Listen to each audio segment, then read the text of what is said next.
And جو ہے وہ الہاد ہے کہ وہ باقاعدہ طور پر آخر طور پر یعنی جن اصول اور قواعد کی بنا پر وہ اولیاء کرام کا انکار کرتے ہیں. مثلا ایک جگہ پہ چھوٹے مرزا صاحب کہتے ہیں کہ میں اولیاء کی کرامت تب مانوں گا کہ جب آج کوئی ولی وائٹ ہاؤس کو اٹھا کر مارگلہ کی پہاڑی پہ رکھ دے گا. یہ انہوں نے شرط لگائی ہے. تو ایک ملحد نے جو اویس نام کا لاہور کا رہنے والا ہے اس نے ان کو چیلنج کیا چھوٹے مرزا صاحب کو. وہ یہ کہتا ہے اویس ملحد, اس نے چھوٹے مرزا صاحب کو جواب دیا کہ بھئی آپ اللہ کو تو مانتے ہیں نا, تو آپ دعا کر لیں کہ یا اللہ تو وائٹ ہاؤس کو اٹھا کر مارگلہ کی پہاڑیوں پہ رکھ دے. اللہ تو قادر مطلق ہے نا.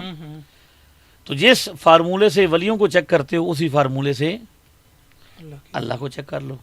تو نتیجہ یہ نکلتا ہے کہ باقاعدہ طور پر وہ سوشل میڈیا پر انڈیا میں ایک بندے کا ریکارڈ ہے, اس نے بتایا چھوٹے مرزا صاحب کا, وہ سابق سٹوڈنٹ تھا, اس نے کہا کہ میں سٹوڈنٹ, وہ ملحد ہو گیا.